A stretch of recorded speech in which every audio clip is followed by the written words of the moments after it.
It's time to get your mind right with the Mind on Greatness podcast crew.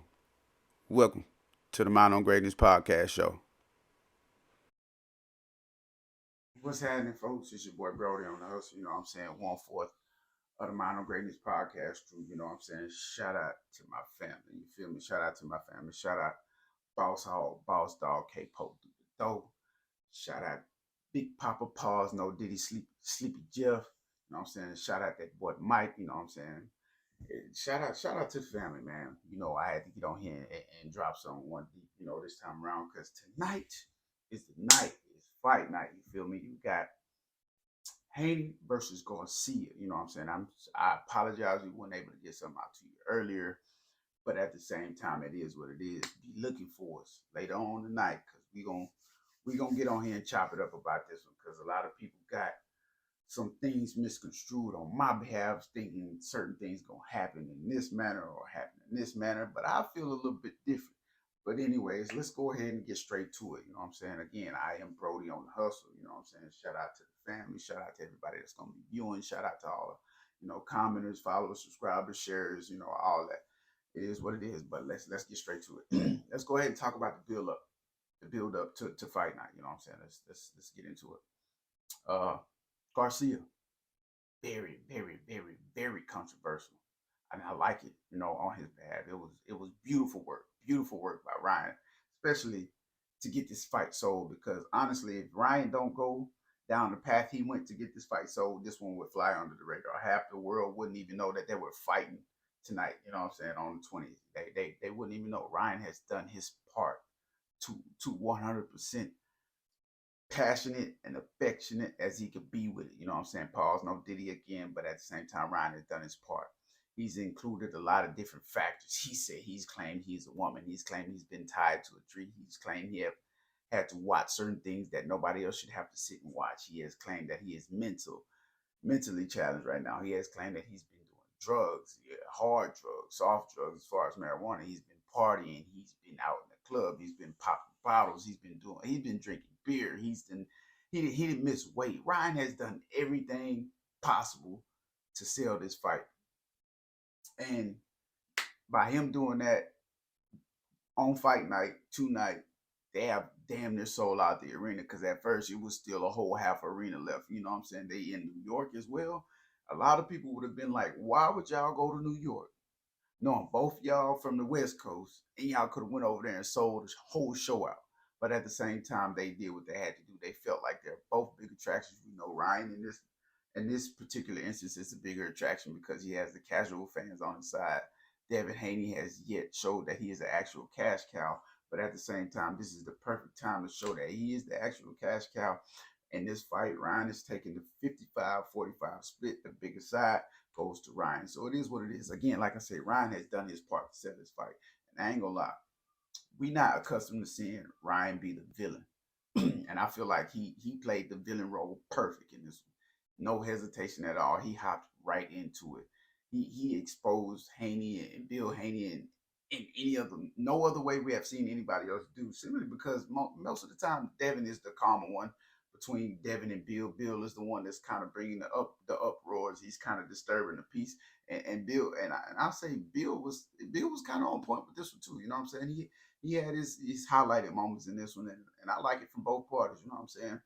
I like when Bill gave him the what was it? The psychology book for dummies. That was a clever one. He said, how you put it? He said Cambosa did the same thing, and we know what happened. So I like that. I like that. Bill Haney came out with some classic ones on this one, and I like it. You know what I'm saying? I agree with both sides and what they had to do to sell this fight. Now we all know Bill Haney is the one that really pitches and sells Devin's fights when it's time when it comes to promotion. So like I said, both Ryan and Bill did a great job selling this fight. You know what I'm saying? Haney did his part towards the end. He got a little bit controversial. He started getting up in Ryan's face. He smacked him at the final weigh in and stuff like that. So it is what it is. It finally got sold. You know what I'm saying? The arena is almost sold out. So good for those two. They can go ahead and make their bread off this fight. Now let's get to fight predictions. You know what I'm saying? What they got to do to keep their mind sharp and achieve greatness. Let's see. Mind on greatness right here. Let's go ahead and talk Haney. I'm gonna talk Haney first. Devin Haney. I know your father wants you to go in there and annihilate him. I know your father wants you to go in there and kill Ryan Garcia. But let's be smart about it. Be smart about it. Stick to what you do best. We know you're a master class, world class Olympian. You know you're a class, world class boxer, man. Let's not go in there and get beside yourself and risk something that's not worth it. Not worth it because again, when I get to Ryan's, I'll say why it's not worth it. But again, you can easily beat Ryan in this fight.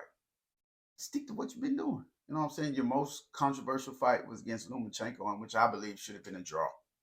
I believe that fight should have been a draw, but it wasn't. It is what it is. You got the dub. Let's move on forward. You fought Prograis since then. You made Prograis look like a amateur, you know, and it is what it is. So let's stick to what you've been doing. Get behind the jab, use your speed, work your angles, pivot.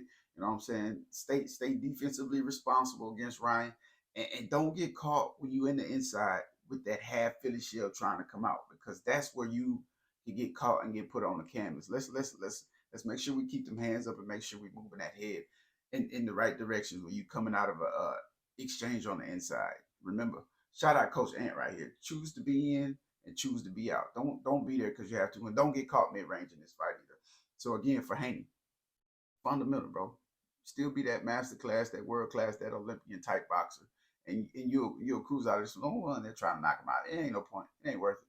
You already got the upside, man. You already got the upside. Keep it in your corner. Keep it in your corner and keep the upside and do what you got to do to win this fight. Now let's transition to Ryan. Let's go ahead and segue over to Ryan. Ryan.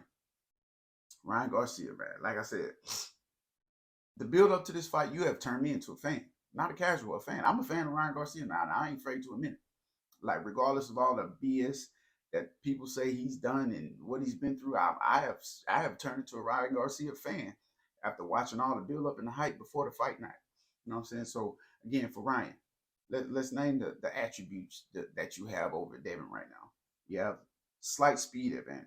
You have the size advantage. You have the power advantage. You have the length advantage. Pause. No DDing around with that one. You know what I'm saying? He has all these attributes. Now you have to be able to utilize these four attributes to your advantage to make sure you are able to make this a controversial fight at the end. Because I think this fight is going to go down to a split decision, you know, a very controversial split decision if it goes the way I think it should go or the way it should. So, Ryan, use that jab. Use that jab. And what I'm about to state next, shout out to Showbiz, you know what I'm saying? Shout out to Showbiz, the adult, because he named it. He named it. He called it Ryan Garcia's silly shell. Instead of the Philly shell, he called it the silly shell. You know what I'm saying? If Ryan Garcia can operate in that silly shell a little bit, you know what I'm saying? He's kind of square, but he's got like a weird type of leverage with it. But at the same time, if he can operate in that silly shell and lure Haney in a little bit and make him think that he's not being defensively responsible in that moment, and he kind of lowers him in and turns his head and comes back with the check too, you know, touch him just to see what it does, and then lure him back in and come in with a ha ha ha and catch Devin Haney with something. It is what it is. The proof is in the pudding. Devin Haney can be wild with it. He can be noodle leg. He doesn't have the best of chins. That's his only clear, you know, disadvantage when it comes to Devin Haney is he doesn't have the best of chins. So that's why he is that perfect fundamentalist that works from the outside and control the range and dictate the pace of the match. You know what I'm saying? But again, Ryan, if you can lure him in to make him think you're not being defensively responsible and you can counter what Devin is trying to do on the inside and you can catch him cleanly and put him on the canvas, hey, you can make it controversial just doing just that. But also work that jab, man. Try to work the jab, control the distance. I know you're not gonna be able to outpace Devin.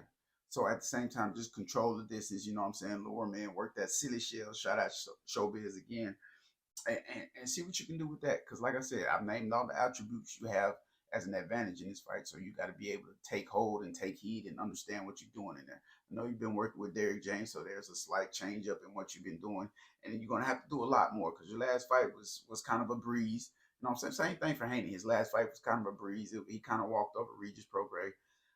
And it is what it is. Both of y'all are back in there. Both of y'all have seen each other 6 times in the amateurs. But at the same time, this is professional now. And the amateurs, you don't have time to set up and turn into a chess match. Now y'all have time to set it up to figure out what each other's going to do in this match. But at the same time, if I'm Ryan Garcia, I'm not letting Haney get comfortable. We all know that Haney can sometimes have a slow start. If I'm Ryan Garcia, I'm coming out guns blazing and I'm trying to make him feel uncomfortable immediately. And if I'm Devin Haney, if he does come out guns blazing, guess what? Let's take it back to the amateur days. I still got that in me. Let them know you still got that dog in you from when you was an amateur. You know what I'm saying? So if it happens to be that way, it happens to be that way. Let them know you still got that dog in you if you Devin Haney. But again, if I'm Ryan, I'm not letting him get comfortable at all. I'm not letting him set the pace. I'm not letting him control the distance. I'm not letting him choose to be in and choose to be out when he wants to. When he chooses to come in, I'm popping him with the jab. When he chooses to step out, I'm bombarding him with punches. You know what I'm saying? So it is what it is.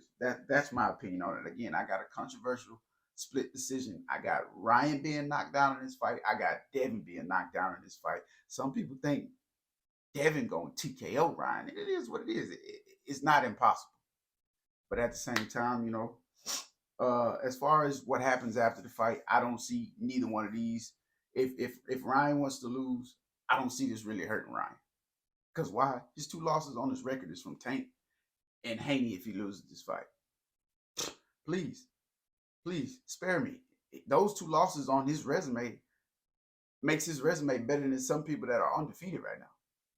Why? Because they ain't fought nobody. You know what I'm saying? We in the biggest ducking era of boxing right now. The biggest ducking of era. And that's from the faces of boxing right now. And that's another topic for another day. But at the same time, like I say, if Ryan loses this fight, it doesn't hurt his legacy. He just got to work a little bit harder to get back in that race. You know what I'm saying? If Haney loses this fight, boy, your stock is damaged. I'm gonna keep it 100% real with y'all. Your stock is damaged. It's completely damaged. You know what I'm saying? You're gonna have to work 3 times, 4 times as hard. You're gonna have to get in there with a Tank, with a Shakur, and so forth, Matias, and so forth. You're gonna have to get in there with everybody to revive yourself from this one. But it is what it is. Again, his resume. This is one of those losses that could be like, hey. And then let's go back to Ryan real quick. Shout out to K-Pro because he said this. It depends on how Ryan loses against Haney. Now, if he go in there and get 100% washed, and if he get cooked, fried, flambéed, souffled, if he get that type of L, then it might be a wrap for him. It might be a wrap for him. But let's fast forward back to Haney. Haney, your stock could be damaged. You don't need to take this loss to Ryan. Again, Ryan is one of those known fighters in this area, but it's not the guy you want to lose to, especially seeing as that he's already lost to a Tank. You know what I'm saying? In the fashion that he lost, you already know what conversation that's gonna bring. Oh, he couldn't beat Orion, so why would Tank even entertain that? Let's not, for you on your behalf, Haney. Let's not give the people a chance to say that on your behalf. But at the same time, after this, you know what I'm saying? We'll see which way both fighters choose to go. I think Ryan isn't damaged if he loses.